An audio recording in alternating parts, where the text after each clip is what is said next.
Hey guys, John Jr. here, bringing you guys another BBR video. Today is something a little bit different. As a lot of you guys know, the BBR playoff race is insanely close. This is actually probably the closest playoff race I've ever seen in my entire life, and I've done like 70 leagues at this point. There are 8 people that can make playoffs, and there are 8 4-2 teams, meaning playoffs are practically locked. So today I wanted to give you guys my opinion on the playoffs, the different teams, everybody's chances of winning, and who I would like to play in the playoffs. So if you guys look here, I went ahead and made a copy of the doc. That way you guys can't see our week 7 match results because some of those are already done. But coming out of week 6, you go ahead and look, we got Joey on top, and then me, and then Envy, J-Bear, we have Kurt, Owen, Mephisto, and Emil, all at 4-2. That is 8 people at 4-2 and 8 people that can make playoffs. So right there, our standings are practically set. D-Ray does have a very small chance to make playoffs if he wins out and Emil loses out, but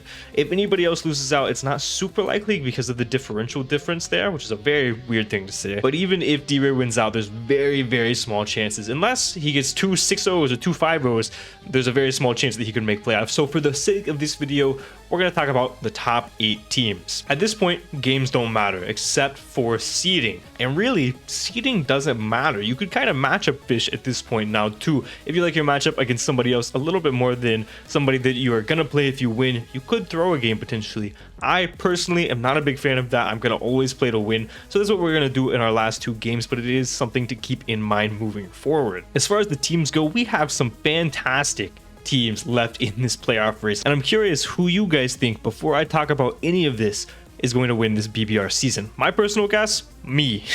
So obviously we have Emil. Emil's got a really poor team, but Emil is a very good player, as you guys have obviously seen. He's brought LeChonk twice and he's 4-2, so he's obviously a very good player and actually our week 7 opponent, but he's a very poor team. He has 27 points remaining.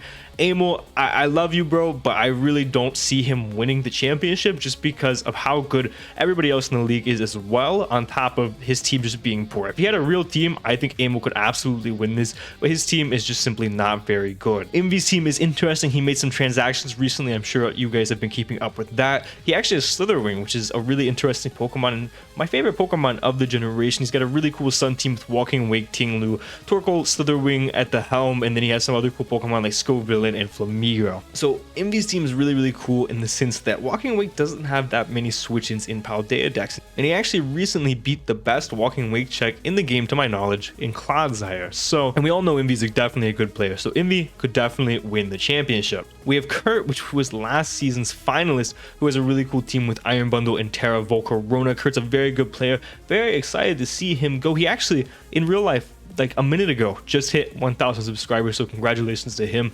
I think Kurt's team is fantastic, and I think he could definitely go far in the playoffs. We have Joey. Joey's team is really good, man. It's really good. I'm actually prepping for it right now because I play him week 8. He has Palafin, a Spathra, Iron Treads, Meowscarada. He has a lot of really big, heavy hitters in the beginning, and he does have some bad Pokemon at the bottom with Knuckle Stack specifically, but his team is definitely a team that I could see winning, especially because Joey is probably the most experienced battler in the league. Then I have me. I think I'm gonna win just because I have blind confidence and I like to keep it that way. Gotta win the mental game, because if I don't believe in me, who will? And that's a good quote. You guys should write that down. My team does suck. I think this is one of the worst teams I have ever drafted, but it's been a lot of fun. It's actually really grown on me. I really enjoy Goldingo, Glamora, Quaquaval.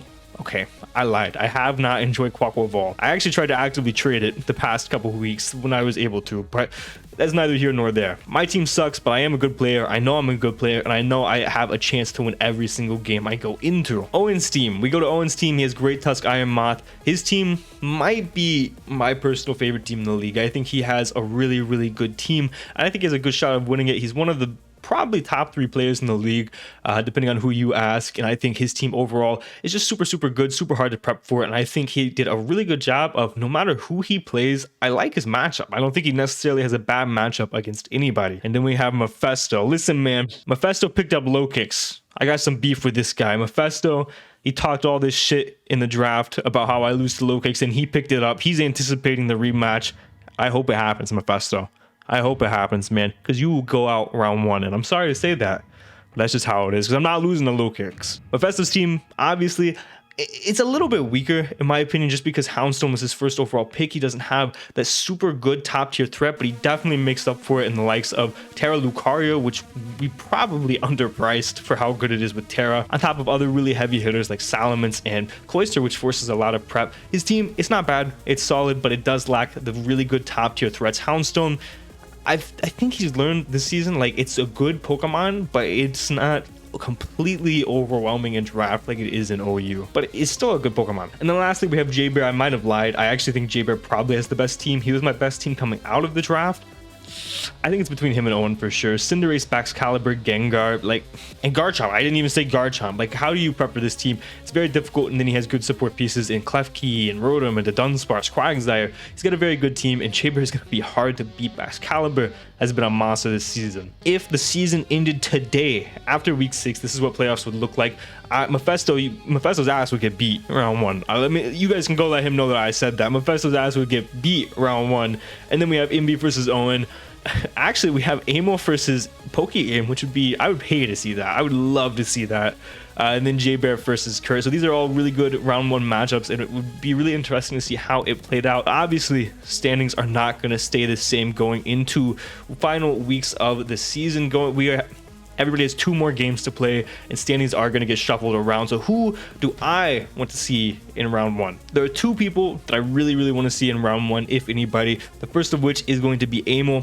Like I said, I love Amo. I think he is a very good battler, but I don't think his team is very good. He has Dragonite, but our Dragonite matchup isn't that horrible. I'll go more in depth on Saturday about that, but our Dragonite matchup is not horrible. I think we can actually pull out a win pretty confidently against Amo's team, but he's a very good builder. He could definitely pull something out of his ass that could beat us down. But if I had to pick one person to play, it would be Amo for sure. And if I had to pick one other person to play, it would be Mephisto. Not because he's a bad player, not because his team is bad, but because I want that rematch really badly. I love Mephisto. Mephisto is a guy that I've gotten close to through this league. I think he's a friend now, but he has talked the most to me about low kicks, and I'm not losing to the low kicks. I want to prove to him my team does not lose to low kicks. So if I had to choose 2 people to play in round 1, that would be it. I would also like to play Envy, because we haven't gotten to play yet. We got to play in APA like 4 years ago, but we haven't got to play in recent memory, so I would like to be able to play him, obviously. If I could pick one matchup to watch round 1, it would be Amo and Aim for sure. I think that would be an amazing matchup.